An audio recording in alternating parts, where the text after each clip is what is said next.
everybody. I'm Frank Stanisci, NLL Lacrosse Talk. Welcome to the Spanglish World Network on Zingo TV Channel 250. Please remember to download the Zingo TV app at the respective app stores for iOS and Android devices. While you download, make sure you rate and leave a comment. Both apps are absolutely free. It's also available on Google Chromecast, Amazon Fire TV sticks, Roku sticks, and also on all smart TVs 2016 forward. Now on Lacrosse Talk, as well as our co-host Gary Groob, our very special guest today is Rosie.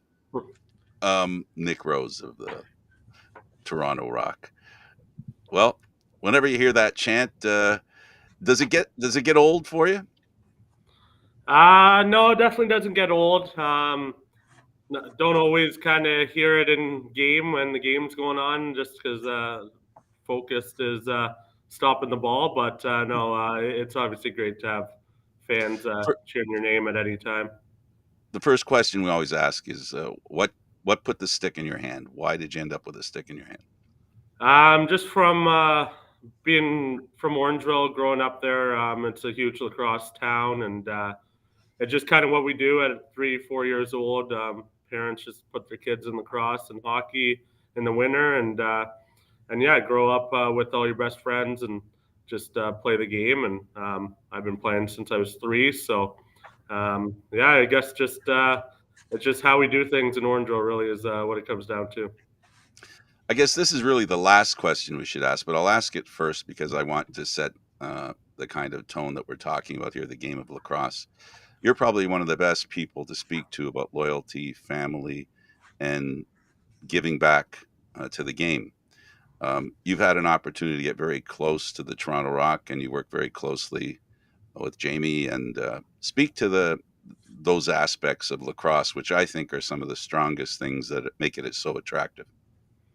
Yeah, I mean, this game and especially the NLL can take you a lot of places, whether actual cities or opportunities. And yeah, obviously, about 10, 11 years ago, I got the opportunity to get traded to the Rock, and my relationship with Jamie has obviously grown immensely since the first time I walked in to this organization. So I think just kind of comes down to I know what he's about, he knows what I'm about, and we kind of got the same goals. And obviously, we are going to keep fighting to bring a championship home to this franchise. But even more so than that, it has quickly kind of become like a family off the floor.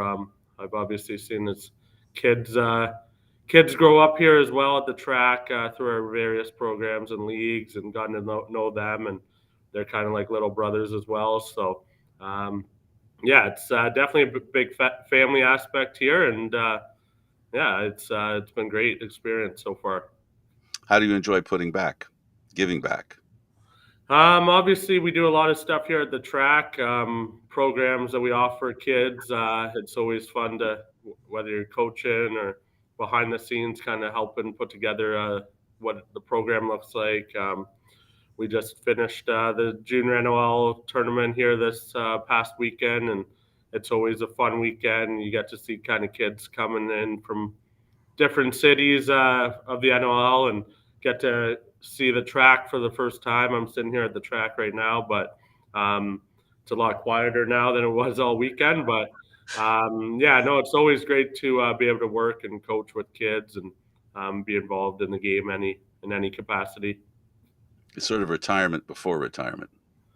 Yeah, it's just fun to stay involved and do different things. Obviously, it's great playing, but I also enjoy coaching and doing the GM thing and that kind of stuff. So, yeah, it's been a really good experience.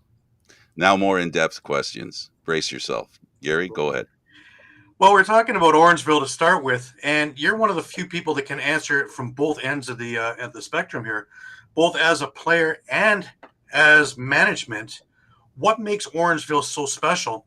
Because when we're talking to a lot of your teammates and a lot of other guys who are in the league, they put that almost more importantly than getting drafted to the NLL, being part of the Junior A team. So what is that factor?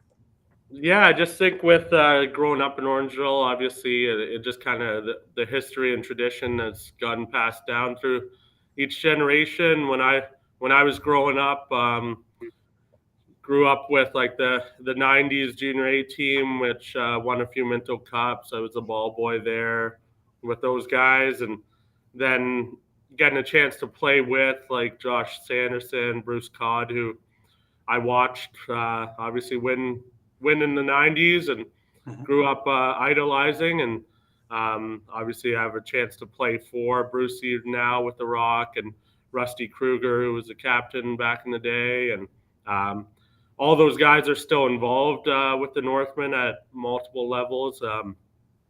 Like Kruger's our head coach with the junior A's. Brucey was for a long time, and now he's like this past summer he kind of took on the task of starting the girls box lacrosse program. So it's definitely I think how much everybody gives back, and obviously we got great coaching at every level when a bunch of NLL guys are willing to kind of volunteer their time in the summertime. So we definitely got a good thing going with all the people giving back, and I'm hoping that doesn't slow down anytime soon.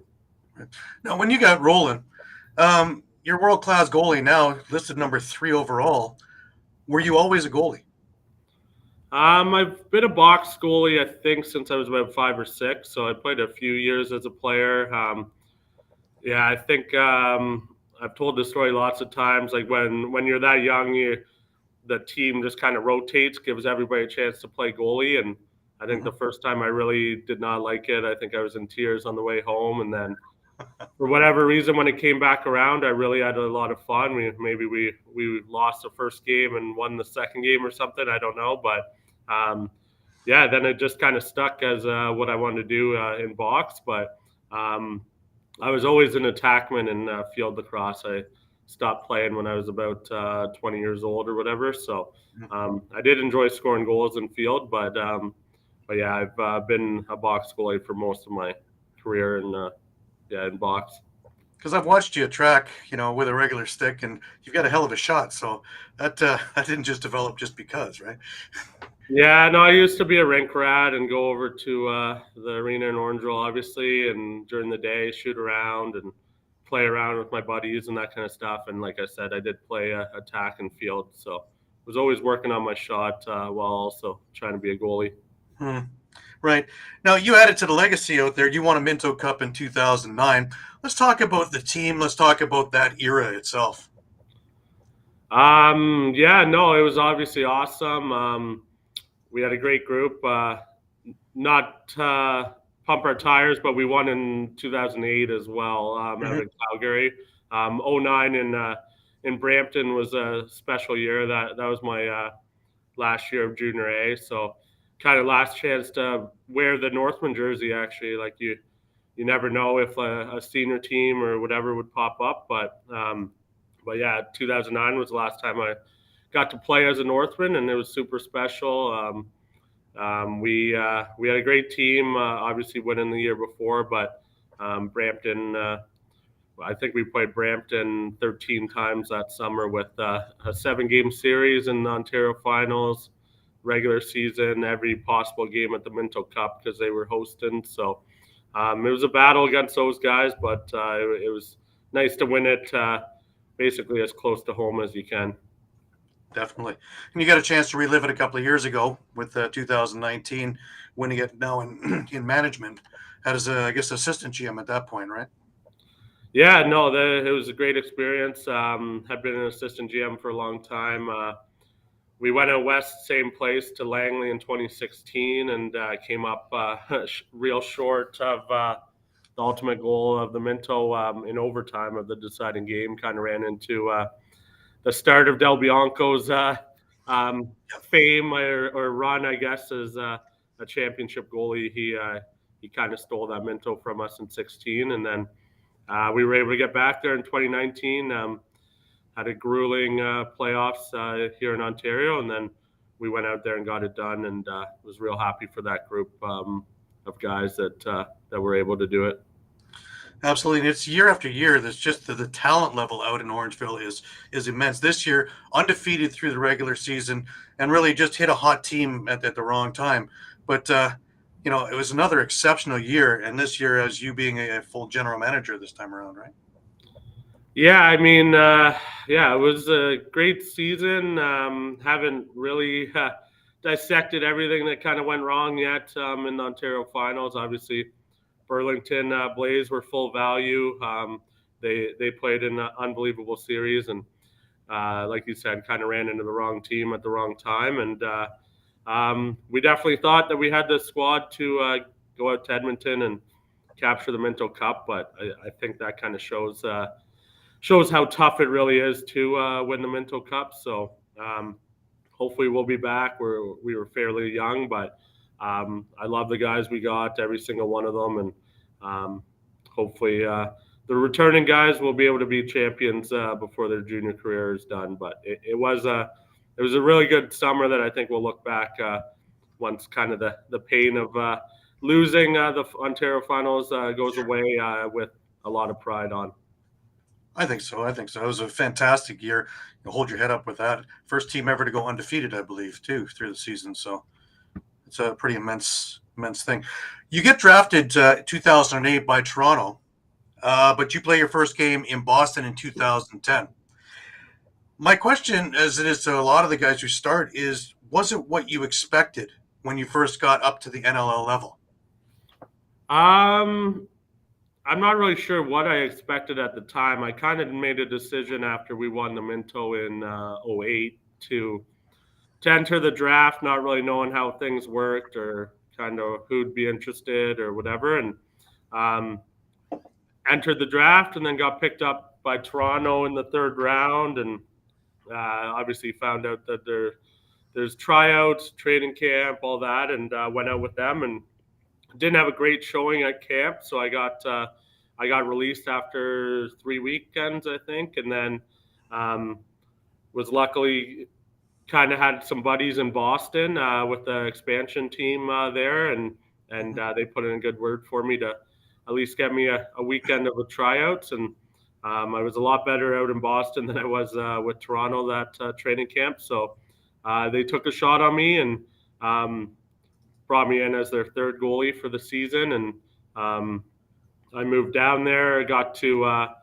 live with a bunch of the teammates there, and really get to know the guys. And I used to take a lot of shots out there every other day or whatever, just getting ripped on by the guys that were local, and yeah, it really helped me kind of understand what the league was about and what it takes to kind of get ready. And then first year there, I didn't dress, and then the following year, we did have Anthony Cosmo and Mike Poulin as our goalies there, so two pretty good goalies in front of me, and then Poulin obviously got traded to Calgary, and then I came back up to Cos. So yeah, Boston was a awesome experience. I hope that city comes back at some point. It's one of the best cities I've been around. So Yeah, that was just an arena deal because they had the crowds, they had the people, they had the heat was there, and they had a great team. Just arena deals, just yeah, it's semantic. a great sports city, obviously, and yeah, it would be a good one to get back for sure. Absolutely. You move on to Calgary, and you're backing up to Poulin again. You do get into a couple of games that year. I think 5 games you got into. I think one of them was even against Toronto, if I remember right. But Yeah. it really was your first time really to get your feet wet in the league. How was the experience? Yeah, it was a great experience. I was actually playing summer ball out in BC for a few summers while that kind of happened, ending up in Calgary. So I was living in BC and flying in from there, nice short flight, and um, Mhm. another team with a bunch of great guys, and obviously one of the more historic franchises in our league. And yeah, I was there for half a year after getting picked up in the dispersal draft, and yeah, I just got my feet wet with a few kind of situations where I had to go in where Pooley either got pulled or nicked up or whatever. But Mhm. um, yeah, I didn't really take that opportunity and run with it there. Still kind of understanding what it took, and then we also had I think a rookie, Frank Shalano. He got the opportunity to dress. I think we were in Everett at the time when the Stealth were there, and they kind of wanted to have him back up because it was obviously close to home in BC for his family to watch him. And then he ended up going in and standing on his head and getting us a big team win. So was happy for him taking that opportunity and run. But I think the Roughnecks kind of realized that they might have something in him, which they obviously did, and Right. a trade kind of got worked out with Toronto pretty quickly after that.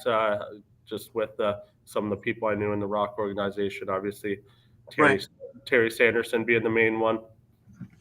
Yeah, definitely. We look at that time, and it was a weird time in Toronto because Whipper had just retired, and they had tried Matt Royk, and that experiment wasn't working out very well. So timing is everything. And I remember Terry, I talked to him just after you got traded, and he raved about your passing ability, that you could thread a needle halfway down the floor, all the way down wherever he needed to put it. And he would be exceptional in that. And I was in Rochester for your first game. And it was kind of funny because the next day there was a season ticket holder party, so you got to be introduced to the entire season ticket holder zone. But that game, you look great. You look like you belonged in there, and the team relaxed for the first time all year, and actually played their game, and won. Coming into Toronto and with familiar faces, especially with Terry, was it easier to get adjusted? Yeah, I think. I don't know. It was obviously a long time ago, but looking back on it, I kind of got a call from T, and he just said, "Look, like we have this trade because I was living in BC and working at a sports store out there, and obviously would have to make the decision to move back home and that kind of stuff." So he just kind of told me, "Look, we have a trade worked out with Calgary to bring you into the Rock organization, and it's totally up to you if you want to take this and run." And he said, if we're doing it, you're a guy and you're starting on Saturday. And so obviously it was an opportunity I couldn't pass up on. And then I think we had a practice when I flew in the night I flew in, and kind of seemed like the team was in the middle of kind of doing some soul searching a little bit. And I remember there was kind of went around the room and all the guys were just talking about what the game and the team means to them. And then I think T or Troy were going to just kind of like skip me because I hadn't been around. But I did kind of say something just about how excited I was to be with them.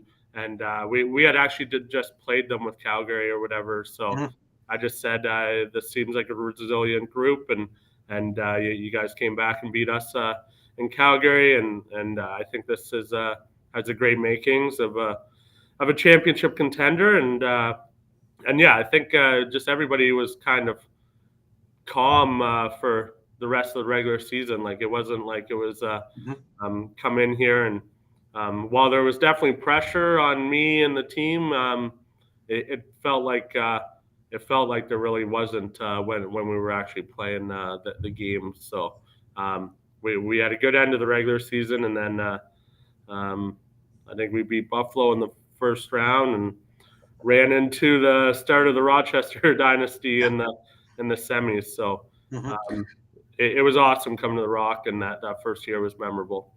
That's a couple of boxes that you've checked, in deciding to come to Toronto. Sorry, Gary. Tell us a little bit, get inside the decision. We underestimate, people are unaware sometimes, or people in lacrosse know that where you live and where you play, it's very, very tied. It's very important. How important, if you wouldn't mind, help us get inside your head when that decision-making process was, how important was it to come here specifically or specifically play for Toronto? Well, yeah, I mean, like I said, I was living out in BC at the time, but obviously I'm a very much an Eastern boy, and from Orangeville and Ontario, just to take that opportunity to get back to the Rock. Obviously, I got drafted to the Rock, and things didn't really go as planned to start there, but when I got drafted there, I knew it was just a place I grew up, obviously watching the team. Me and my mom had season tickets, went to all the championships, and when you think of the NLL, you can't think of any other team than the Toronto Rock to begin, in my opinion. And yeah, just to be able to play for this franchise, and as long as I have, extremely grateful for it. But yeah, we're just always trying to kind of find ways to get better. But yeah, being an Eastern boy, it was important for me to come back home and not kind of be all over North America for for most of my career. Yeah, it's something that we always, and I think it's becoming even more important where a player lives and where he plays, because there's more places now that players are coming from. Yeah, we obviously have a lot more Americans coming in the league, and it's great for the game and for the league. And yeah, anytime a player kind of has a chance to obviously be more comfortable and be closer to friends and family, I think most guys will take that opportunity. But obviously, it doesn't always work out that way. But I'm glad that it's worked out like that for me. Now, over your decade plus with the Rock, you've been here through some of the greatest times, and you've been here through some of the not so great times. Let's talk about the organization as a whole and its development over the time that you've been here, from when you first got here to more or less where you are now. Yeah, I mean, obviously, I don't know.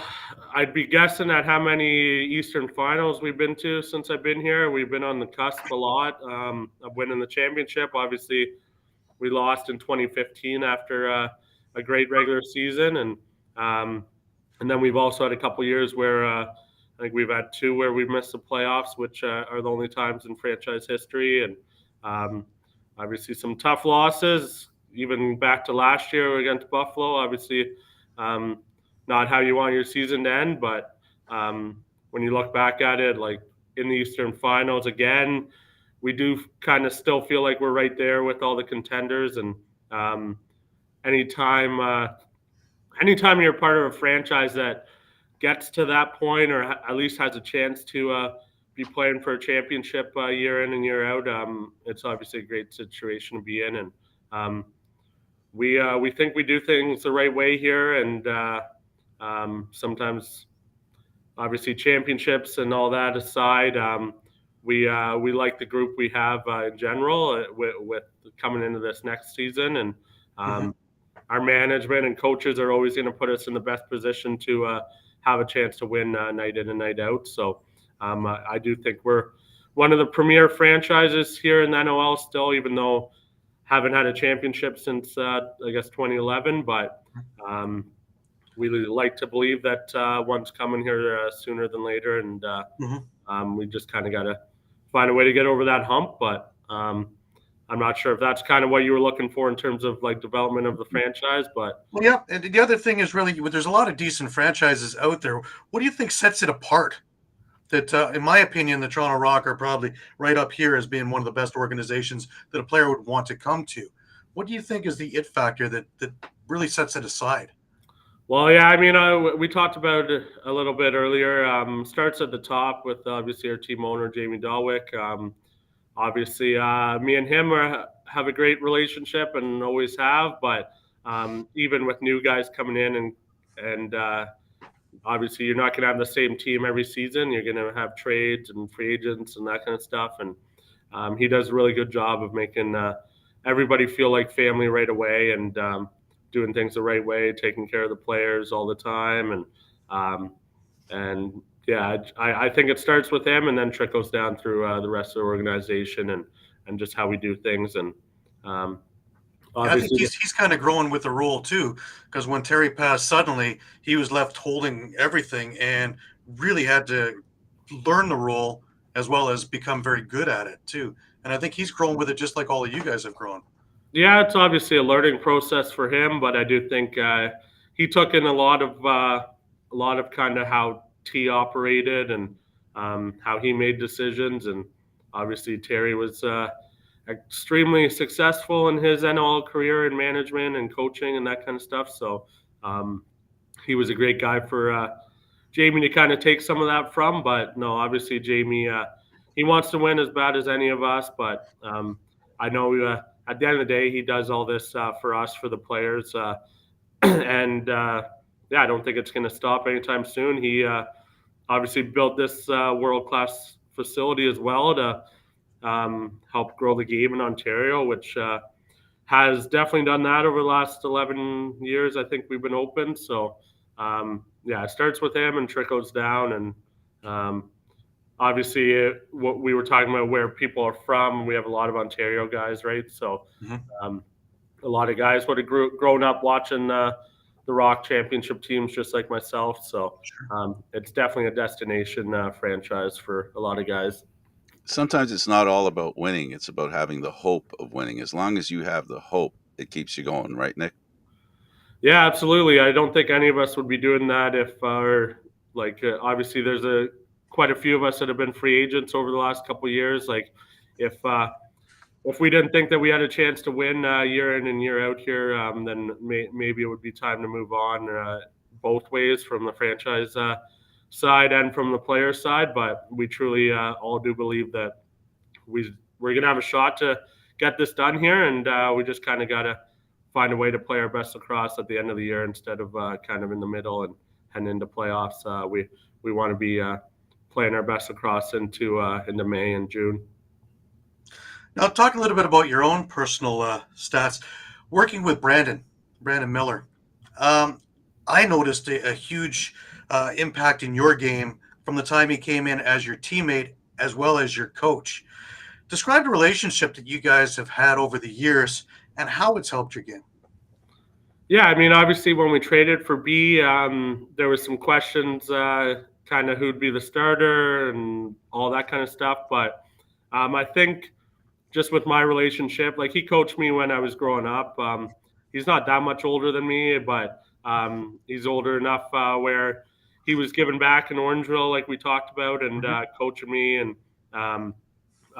he's another guy I looked up to immensely with the Northmen, and watch him in Junior A, and one of my favorite goalies early on in the NLL when I was watching. And then when he got traded to us, it was never really like a situation where like some teams kind of have a bad situation with two good goalies or whatever. We really pushed each other, and it was more we kind of knew, obviously.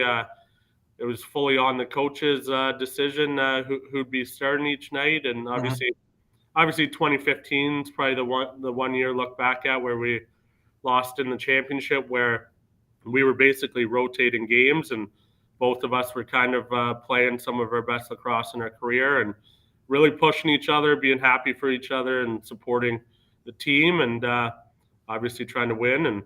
And we came up a bit short, but I do think it was a great few seasons where, kind of going back and forth of just trying to elevate each other's games. And then obviously he's a really good guy and great lacrosse mind. And Jamie brought him back in as goalie coach. And he does a lot of video with myself. Last year and the year before, he does a lot for I think for our offensive guys as well. He breaks down other goalies that we're playing against, so they can kind of see some of their weaknesses a little bit clearer than maybe if they're just watching on their own. So he's been a great asset to the organization as a player and as a coach. So looking forward to kind of getting back to the drawing board here in a few months with him. Sure. It almost looks as though you've gotten more agile. You know, most of us, as we're getting older, we're not getting so agile. You've gotten more agile in the net, and some of the saves that you've pulled out over the last couple of years have just been heart-stopping, crazy saves that, you know, it's not usually angle goalies that are making these saves. Those are the reflex guys, the Del Biancos in it. But you've gotten into that now as well. Yeah, I just think from that comes with experience playing in the NLL. Start to understand, obviously your angle is a bit better, and kind of don't like having to make too many of those kind of saves, but usually even for the smaller agile guys, it usually means you're out of position a little bit or have to kind of make a miracle rebound save or that kind of stuff. But it probably just comes with kind of working on it over the years. Obviously, I know I'm a bigger guy and I like to take my angles away, and but at this level, you still got to be able to move well and actually go make saves. So yeah, it's probably just working on it. I play in the summer all the time too, so I'm always playing lacrosse and trying to understand what I'm able to do out there, and then also what shooters are able to do as well. Sure. Nick, when you're playing goal, when you first came, if we can go back to how you started as a goaltender, help us understand how important is. We hear about it all the time that sometimes youth has to give way to experience, and there's sort of a transition from using your, as Gary was referring to, reflex, athletic ability, and then the mental part of the game. How important is it, the experience? Because it sounds like your career gets better because of the experience. Is there any truth to that? Yeah, no, absolutely experience. Obviously, with being a goaltender, there's a lot of different aspects that kind of go into being a top one in the world. Obviously, when I was in junior, so we talked about the Minto Cups. Like in 2008, Junior A played on the 4x4 net, so like the smallest, like what the minor kids still use today. Mm-hmm. Then 2009, they went up to 4x4 6, which is what they use currently for junior and senior. And then obviously the NLL is even bigger than that, 4x4 9. So right. Essentially in the same year, I was playing on 3 different size nets, seeing shots. So I do think that first year in Boston where I didn't dress or I didn't play, and seeing shots all winter on the biggest net and smaller gear, obviously the plastic stick with the NLL instead of a wooden goalie stick in the summertime. It definitely helped me kind of going back to summer lacrosse and going to the bigger nets for junior that following year. And then as I started dressing in the NLL and getting playing time, you start to get a feel for kind of where you got to be in the net to put it as simply as possible is not just angles, but your actual kind of position of your feet in the net and all that kind of stuff definitely comes with experience. And obviously you start to learn players' tendencies you're playing against and what they like to do against you specifically or against other goaltenders. And yeah, it all goes hand in hand with trying to develop and get better as a player and as a goalie.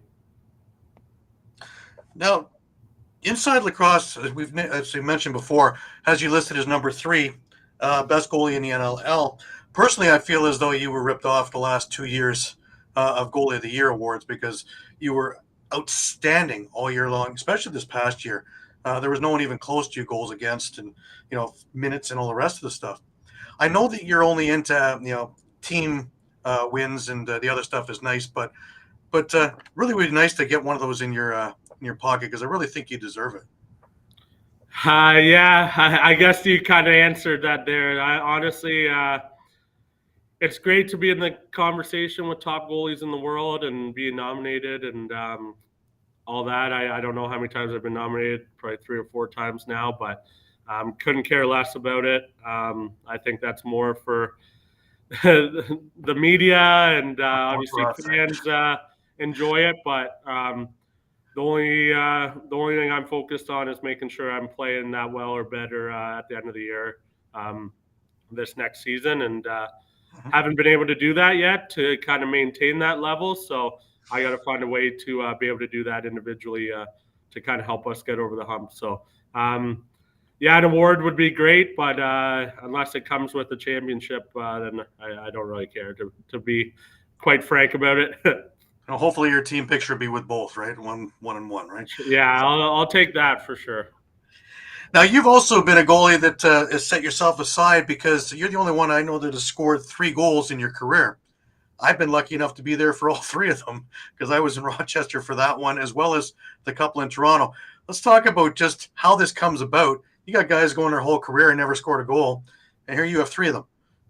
Yeah, I don't know. Like it is kind of pure luck, to be honest with you. Like we obviously when those happened, our team was in a position where we were up a goal or 2 late in the game. I think the first one against Buffalo. I think that was the year after the championship run we lost, where we kind of started off slow, and that was our first win of the season. And I think I just didn't have an outlet pass to make, so I was running out of time in the crease with the ball, and they had the empty net, and I just decided to throw it down the floor, and it went in, and was obviously a cool moment. The fans kind of love that stuff, but I'm not looking to do that too often.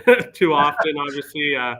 The next year, obviously, having 2 in 1 year was kind of cool, but again, kind of same situation where up a few goals late and trying to put the game away, and maybe didn't necessarily have a pass to make, or I just had in my head just to launch it and try and score, and it worked out. But I don't even think since that year I scored 2, I don't think I've had a shot on an empty net, but I'm not sure, to be honest with you. So not something I'm looking to do all the time. It's cool, I'm sure, to look back on, but hopefully nemesis teams too, right? Rochester and Buffalo. Just that's always good too, to kind of put those games away. But yeah, that's all it comes down to, is hopefully if I'm in a position to be shooting at an empty net, then it probably means we're winning the game. So that's all that really matters.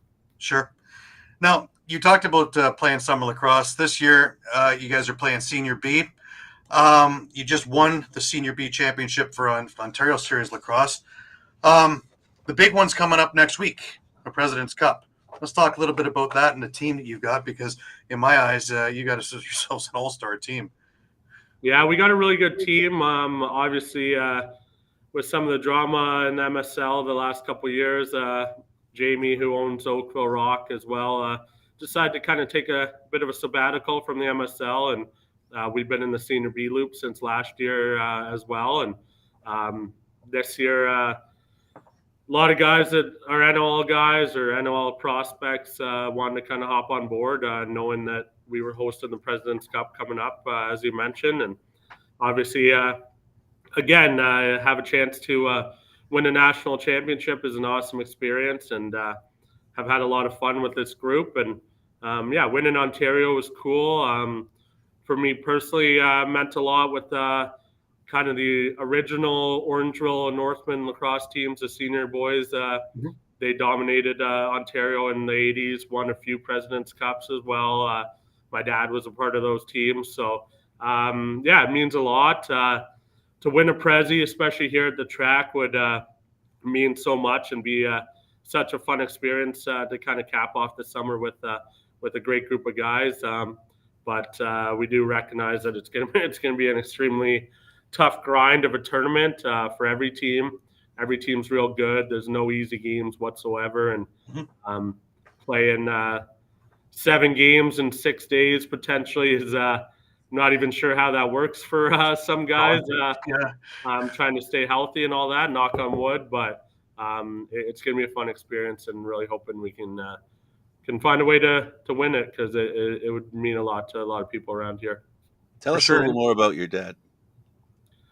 He was born in Jamaica. He came over to Orangeville in the 70s, and or like maybe even the early 80s, and to live with his aunt and uncle, who kind of got out of Jamaica at a time where Jamaica wasn't in a good place. So he moved to Orangeville, and then met my mom, who was from Orangeville, and Terry Sanderson actually, I think, kind of saw how good of an athlete he was at high school, phys ed or basketball or that kind of stuff, soccer in town, and asked him to come out for the lacrosse team and give it a shot. And he kind of took it and ran with it and loved it, and was a really good lacrosse player. And then, funny enough, he started working at the arena in Orangeville where they played, and then gradually kind of got up to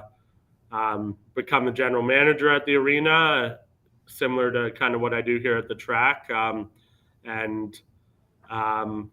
won some President's Cups with those guys, and then unfortunately passed away when I was 2 years old. And it's been tough without him, but everybody that talks about him says he was a great guy, great athlete. And obviously, I'm very entrenched in the Northman history, kind of connected to it all with him, especially with the arena being named after him now.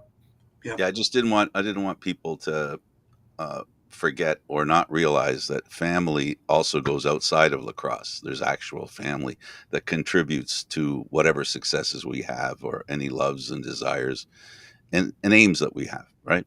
Yeah, no, absolutely. Yeah, I mean, definitely always think about him when I'm playing, and then obviously think about my mom as well, who has always been there for me, and it's been me and her most of my life. So yeah, no, any chance you get to kind of motivate yourself with family is important.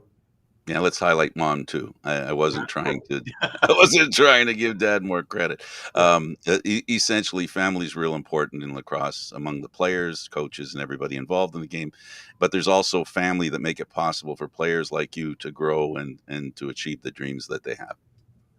Yeah, no, definitely. Without family and close friends, would make it real tough on any of us to kind of be doing this, especially how the NLL is set up. Obviously, playing mostly weekends and takes away time from your friends and family, but having that kind of support system throughout your career is a key to kind of doing this long term. Now, in the track, following in Dad's footsteps, really, you wore a lot of hats since that thing has been built. You've been there since the beginning. Let's talk about some of the positions, Chad. You're up at general manager now and taking care of all the day-to-day things as well as booking events in there.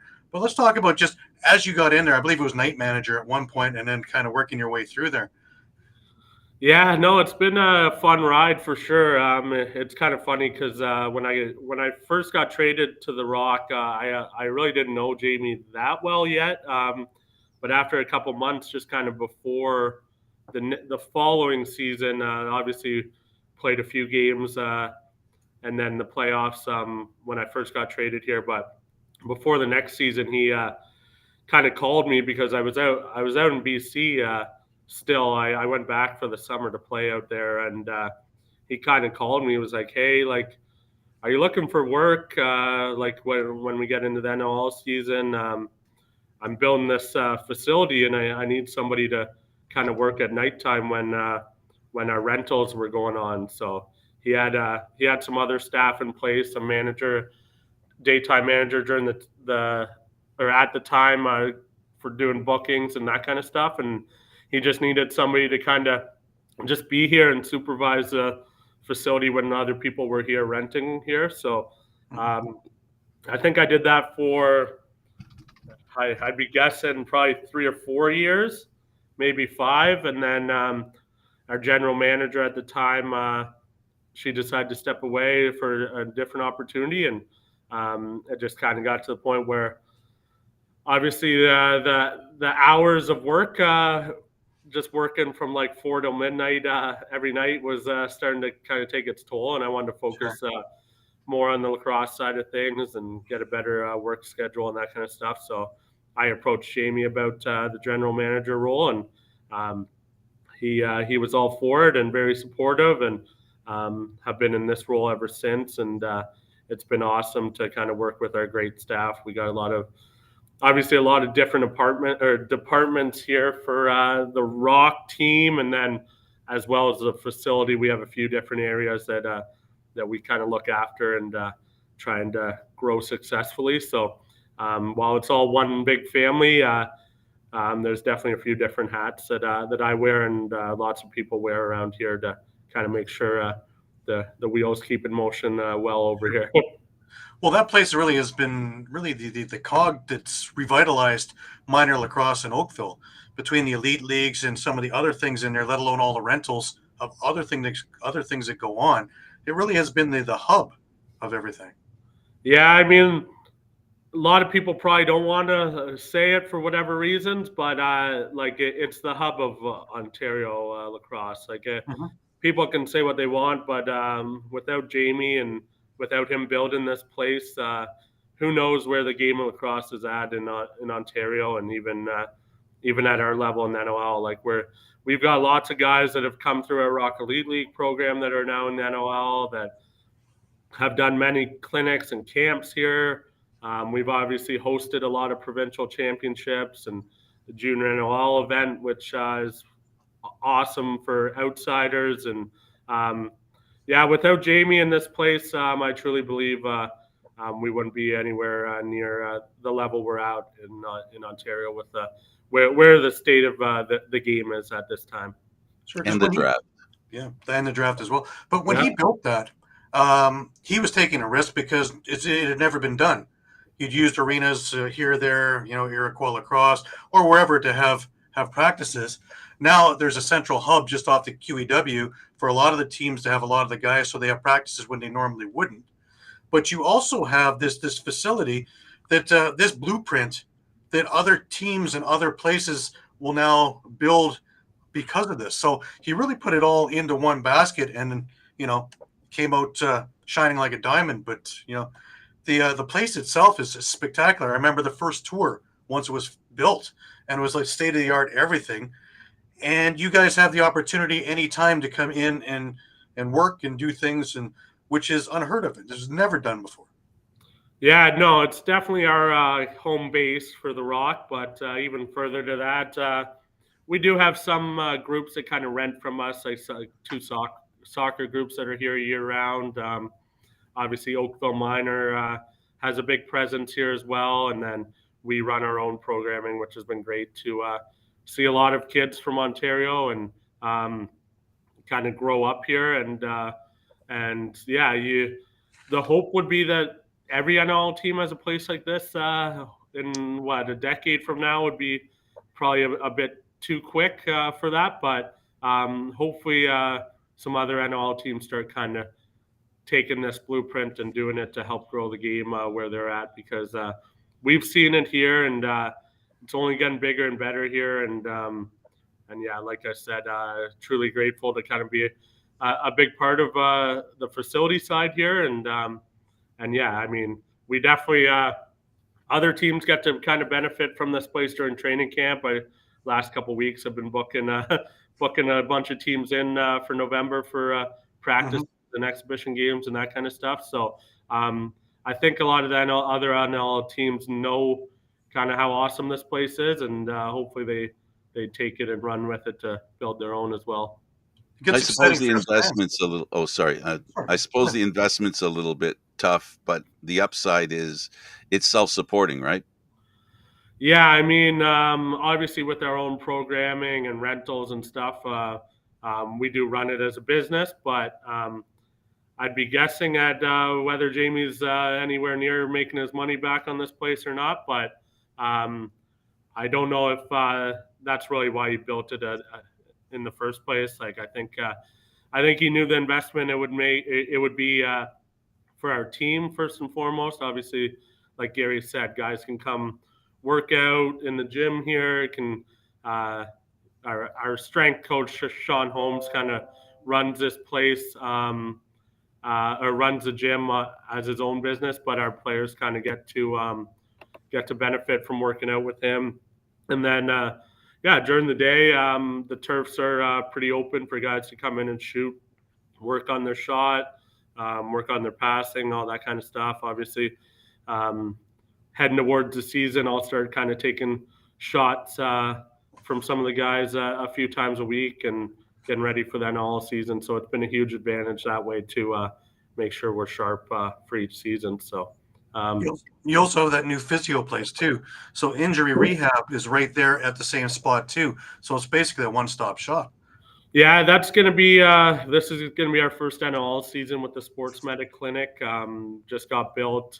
It's been awesome. It's super cool to kind of see our the transformation from it was just like a smaller meeting room, and now it's a full-on clinic, which seems to be getting busier by the day here. So if anybody in the GTA, I should give them a shout out to if you need physio help, come to the Toronto Rock Sports Medic Clinic, because some great people there, and they'll be taking care of us this winter. Any other stuff you want to tell us about that we haven't mentioned about the facility? Good question. We've seemed to be heading towards a real busy time for us. We got a bunch of great events coming up. Obviously, you mentioned the draft. We got the NLL draft back here on the 16th of September. We have the President's Cup coming up, as mentioned too. Games kind of going all day from this Sunday through Labor Day weekend. Trying to think what else. No, we're always busy. So if anybody wants to come by and check things out, somebody will be here. You'll probably run into a Rock player or two. So yeah, no, this place is awesome. Hopefully more people kind of keep coming to it. I just want to take the time to thank you for taking your time with us. It's been an awesome, quick hour. And wish you the best of luck in the President's Cup. Wish you the best of luck with the upcoming Rock season. And in your future as probably a GM somewhere in the NLL. So thank you again, Nick. No, I appreciate it, guys. Thanks for the talk. That was great. And I'm sure I'll see you at the Prezi, Gary. And Frank, thanks a lot. We'll chat soon. Absolutely. All right. Thank you for doing this, Nick. Really appreciate it. Gary as well. Thanks, guys. I'm Candid Frank Stanisci. Thank you for watching NLL Lacrosse Talk, seen live Thursdays at 4 p.m. Today was a special version on Monday. This show can also be heard on the Spanglish World Radio Network. For Lacrosse Talk, news, entertainment, and other sports programming we offer, please check out spanglishworld.ca and check out YouTube, Candid Frank Stanisci 1030. Spanglish World. Watch it, hear it, read it, download it, live it. Thanks for watching, everybody. Pick up a stick sometime. You might really love it.